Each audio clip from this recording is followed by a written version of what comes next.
তো এই রোজাতে আপনারা যদি ওয়েট কম করতে চান তাহলে ইফতারিতে এই স্যালাডটা, ফ্রুট স্যালাডটা রাখতে পারেন। এটা খুবই হেলদি আর আমাদের ত্বকের সৌন্দর্য বাড়াতেও এটা হেল্প করে। তো আমরা মনে করি যে রোজার মাসেতে আমাদের ওয়েট কম হয়, কিন্তু রোজার মাসেতেই আমাদের ওয়েটটাও বেড়ে যায়, ফ্যাটটাও বেশি জমে।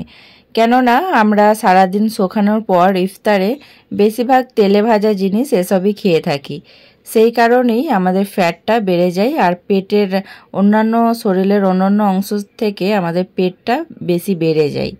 তো আমরা বাঙালিরা ইফতারেতে ভাজাভুজি কোনোদিনই বাদ দিতে পারবো না, আমাদের মন পড়ে থাকে ভাজাভুজির দিকেই।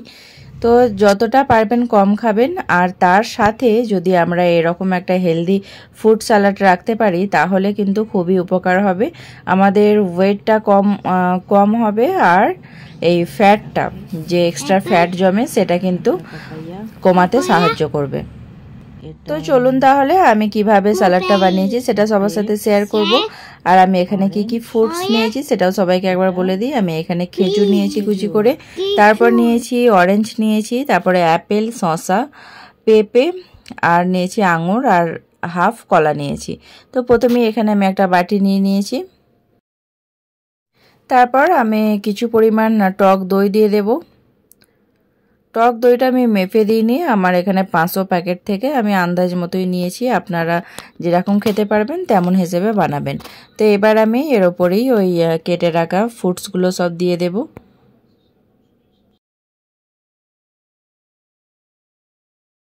তো এখানে আমি আমার পছন্দ মতো ফ্রুটস ইউজ করেছি, আপনারা চাইলে আপনাদের পছন্দ মতো দেবেন।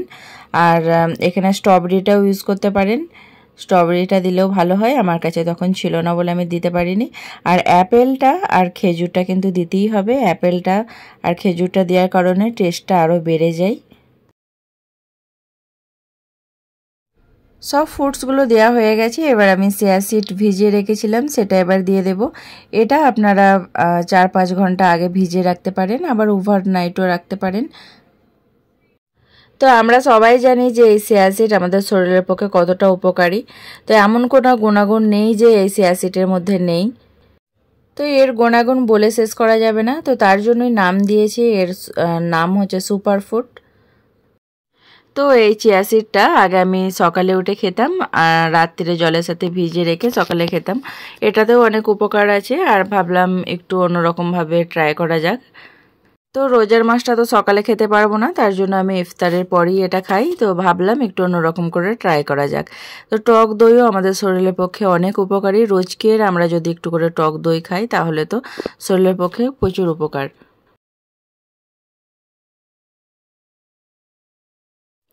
তো এটাই যেহেতু টক দই আছে, এটা একেবারে খালি পেটে না খাওয়াই ভালো। এটা আমরা হালকা ইফতারে কিছু খেয়ে তারপর 10-15 মিনিট পর এটা খেলে আরও ভালো। আর এটা শুধু ইফতারের জন্য নয়, এটা আপনারা এমনি টাইমেও খেতে পারেন, কোনো ডিনার করার পর, তারপরে কোনো ব্রেকফাস্ট করার পর একটুখানি এরকম স্যালাড রাখতে পারেন। আর এরকমভাবে স্যালাড বানিয়ে খেলে এটা আমাদের ওজন কমানোর সাথে সাথে কিন্তু স্কিনটাও ভালো রাখে, স্কিনে গ্লো আনে, তারপরে চুলও আমাদের ভালো থাকে।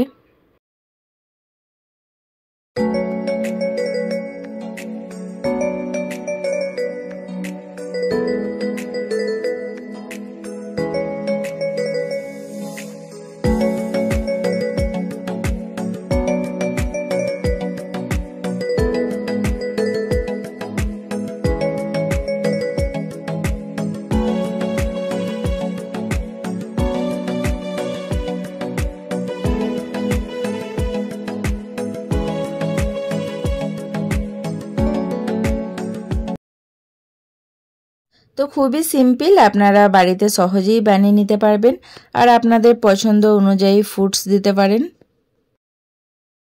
তো এটা আমি প্রথম রোজার দিনই বানিয়েছিলাম, আর প্রথম রোজায় কি কি ইফতার ছিল সেটাই একবার শেয়ার করি।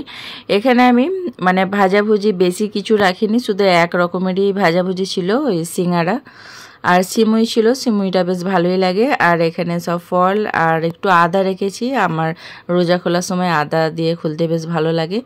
আর সব রকমের ফলটা একটু রেখেছি বেশি করে। তারপরে এদিকে এটা অনেকটা খিচুড়ির মতো খেতে। এখানে ব্যাঙ্গালোরে এই রোজার মাছটা ভোর এটা পাওয়া যায়, তো মুড়ি খাওয়ার থেকে এটা খাওয়া সব থেকে ভালো।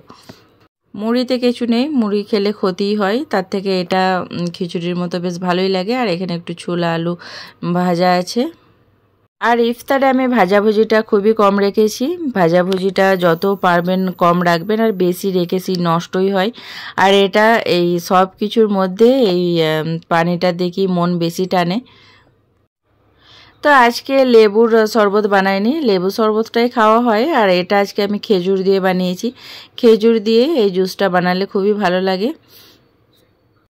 আর খেজুর দিয়ে এই জুসটা এটা মানে এতটাই টেস্টি, আর খেয়ে যেন একবারে শান্তি পাই, এটাই আমার ভালো লাগে। তাই প্রথম রোজার দিন এটাই বানিয়েছিলাম।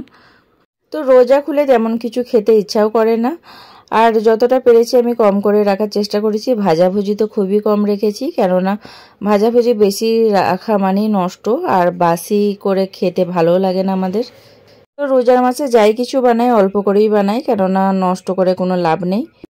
তো রাতের ডিনার আমি বিকালে বানিয়ে রেখেছিলাম। আর ইফতারের পর তেমন কিছু কাজ করতে ভালোও লাগে না, নামাজ রয়েছে, সময়ও পাওয়া যায় না। তো এই রোজার মাসে আমি যাই বানাই না কেন সব কিছু একটু অল্প অল্প করেই বানানোর চেষ্টা করি, কেননা তেমন খেয়ে ওঠা হয় না, সব কিছু নষ্ট করে লাভ নেই, নষ্ট হয়, বাসি হয়, ভালো লাগে না বাসি করে খাবার। তার জন্য যাই বানাই অল্প বানাই। তো আমি ভিডিওটা এখানে এন্ড করছি। সবাই ভালো থাকবেন, সুস্থ থাকবেন, সবাই সবার জন্য দোয়া করবেন।